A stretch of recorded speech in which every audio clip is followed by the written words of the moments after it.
Dolphins fans need to pay attention to these NFL draft prospects. ESPN's Adam Schefter and Jeff Legwold named 7 prospects that have been rising over the last couple of months. And as we approach 12 days away from the NFL draft, it's something that fans need to keep an eye on. And the reason why I want to bring this up, well, last year, ESPN did this same exact article. And in that article, they labeled Armand Membu, the Missouri offensive lineman, riser, and Gray Zabel, the interior offensive lineman from North Dakota State, as a riser. Well, Membu shocked most people by going top 10, 7th overall to the Jets, and Zabel ended up going 18th overall and was a difference maker for the Seahawks, winning a Super Bowl this past season. So I think it's important to kind of take note of what is happening around NFL draft circles and see what prospects are rising, and maybe these guys are players that the Dolphins could end up taking higher than people anticipate. And this is why you subscribe to the channel, because we have you covered with Dolphins draft coverage every single day. Subscribe and lock us in right now on the road to 83K. The first prospect to note in this article is offensive lineman from Georgia, Monroe Freeling. This is a name that has gone from a day 2 guy to firmly in the first round, and he could even be in mix to go top 10 in the NFL draft. Cleveland at 6th overall could be an option for Freeling. He could also be an option for the Miami Dolphins. Miami is a team rumored to want to go offensive line early. Don't blame them. We have a need long-term right tackle as well as on the interior. And Freeling is one of the better, I guess, physical specimens at the position. He has been rumored to be offensive tackle 1 on some big boards, maybe a little bit lower on some other spots. Like, his range of outcomes is pretty wide. And you see why teams could be intrigued with him. His tape is good, but he's an incredible athlete. He's got great length at the position as well. And with his scouting protection here, there is a lot to work with in the run blocking department, but he is one of the better pass blockers out there, although he did allow 3 sacks a season ago. And the question that we have to ask ourselves is this a player that Miami could actually go after with the 11th overall pick? Because if it's not the 11th overall pick, it's probably unlikely they get him, considering he is probably going to go in the top 20 of this first round. And when I'm considering these type of prospects and going offensive linemen early, I would much rather go with Spencer Kpeenu or Francis Mauigoa rather than Monroe Freeling. Mauigoa is my top guy. Kpeenu's the second. Why? Freeling might be the better offensive tackle, period, prospect. But with Mauigoa and Kpeenu, they both bring the ability to move inside potentially and play guard. I don't really feel that with Freeling. And with Miami looking for versatility up front, that is why I prefer Mauigoa or Kpeenu, I would even consider going Venga Ioane over Freeling as well.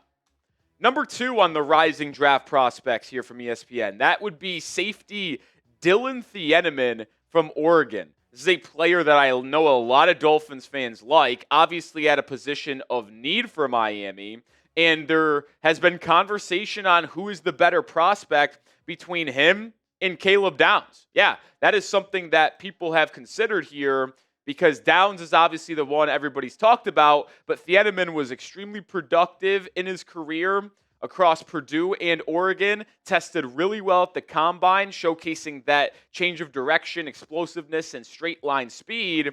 And with his versatility in the secondary, being able to play in the slot, being able to play deep, being able to potentially play in the nickel as well, it gives a team like Miami, who needs this type of secondary player, another option. And if he truly is rising, it wouldn't surprise me if Miami was really intrigued with going with the Oregon safety. Do I have him higher than Caleb Downs? No, I do not. But he is a trade down candidate. We know Miami is very likely going to be exploring the trade down market. And if the Dolphins move down from like 11 to 15 or 16, then yeah, I could see them taking Thieneman in that spot. The Minnesota Vikings at 18 have been really connected to the Oregon DB. So if you fall lower than 18, I don't know if you're going to be able to get Thieneman, but you move down 3-4 spots and you don't love any of the offensive linemen there, Thieneman's certainly in play for the Fins.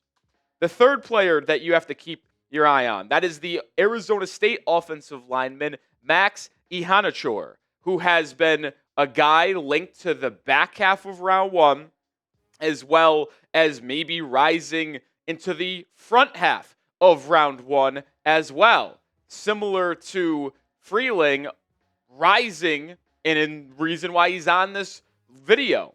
He fits all of the molds you would like as a offensive tackle at the next level. He's got the average arm length, 33 inches for offensive tackles is the average, so he's slightly above average. He's got the change of direction, and he's got the size. Now, this is going to be a work in progress. If you go with him, you can try to start him right away, but there's no guarantee that you're going to get above average offensive tackle play as a rookie. So it's almost like a Patrick Paul pick where he's got the tools, he's got the traits, and it's like, okay, do you trust your ability to develop him into a starting offensive tackle at the next level? I think he's an interesting option for the Dolphins at 30. I mean, he could go higher than 30. But if Miami goes with a DB edge rusher at 11, say they get a Caleb Downs, get a Ruben Bain, or trade down a couple spots and take a Jermod McCoy or Dillon Thieneman, and they want to address offensive linemen with their second first-round pick, well, that's where Iheanachor comes more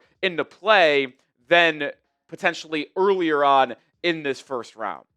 The next prospect we got to talk about, someone we've mentioned a lot in this cycle, and that is Georgia State wide receiver Ted Hurst. He is one of my favorite players in this class. I take him in all my mock drafts. Why?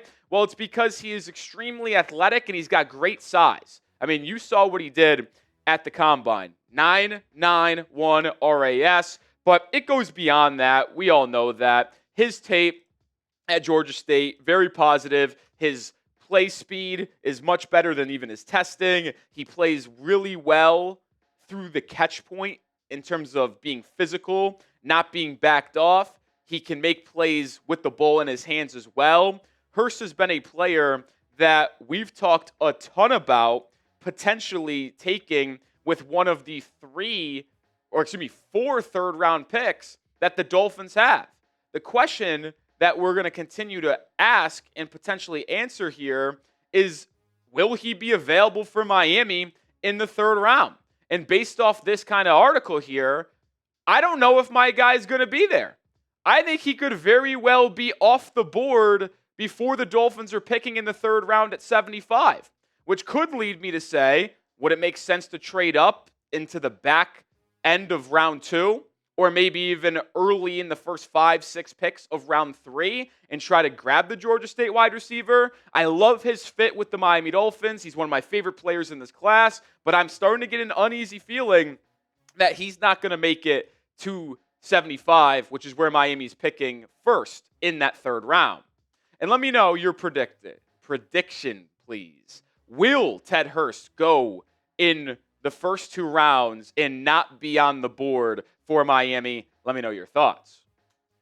3 more prospects to discuss. We're going to continue to bring up wide receivers, and it's Jeff Caldwell, the Cincinnati wide receiver, who played not Division I, not FBS in the first 3-4 years of his career, but moved up to the Big 12. And was he the most productive guy? I won't go that far, but when you've got this level of testing, you're going to have to consider him a perfect 10.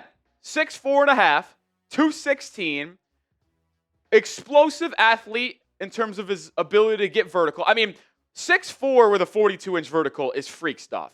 A 4.31, are you serious? Like, I don't want to be hyperbolic, but this is ridiculous stuff. And even though his tape and production isn't high level, you potentially in the 5th round take a swing on this cat? I mean, why wouldn't you want to get your hands on this guy to see if he can develop into something at the next level? Because right now, he's at 192 consensus big board, which put him late mid-round 5, early round 6. And if you're the Miami Dolphins, you don't have a 6th-round pick. So would you consider at 150 burning that 5th-round pick to go out and get Jeff Caldwell? I don't think it's egregious. And if you don't take multiple wide receivers on day 2 and you only take one and you're looking for another guy in the 4th, 5th round, Caldwell's an interesting guy to take a flyer on in the 5th round because I don't think he's making it to the 7th round as he's a rising player according to ESPN. 2 more prospects to get to. Eric Gentry, the linebacker / edge from USC, a player that I don't really have on my radar, but maybe this is someone that we should because he's apparently being thought as of an edge, but he played linebacker at Southern Cal. He's 6'6", and he ran a 4.6 40, and he's got good change of directions. You see that 3-cone.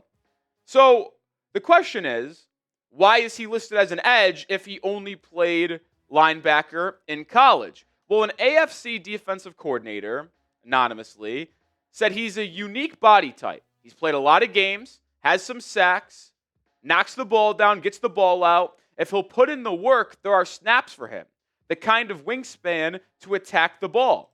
And maybe some teams view him as an edge. Like you see, he has gotten some experience rushing the passer more on blitz packages, but with that length and athleticism that we mentioned, I mean, a ridiculous wingspan and arm length at 35 inches, some teams may try to convert him to edge, and maybe Miami could be one of those teams in the 7th round, or they maybe trade up to get him in the 6th round. Eric Gentry, keep an eye on him.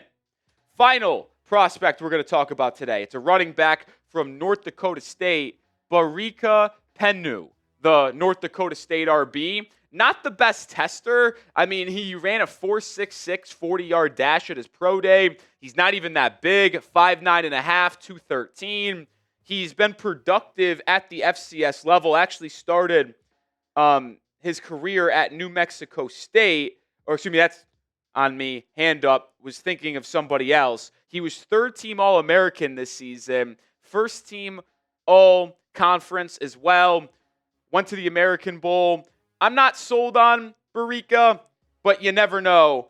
Maybe the Miami Dolphins target him as a UDFA, but he was on the rising list for the Dolphins. Just wanted to throw out another prospect for you guys to keep your eye on. And make sure you do subscribe. That'll do it. I want to talk about these 7 guys that Adam Schefter and ESPN noted as risers in the draft. You have some day 2 guys Miami could target, some day 3 guys, as well as 1st-round prospects to keep your eye on, climbing up boards. We'll continue to have you covered every day with Dolphins draft coverage until now in the draft, so make sure you join the channel.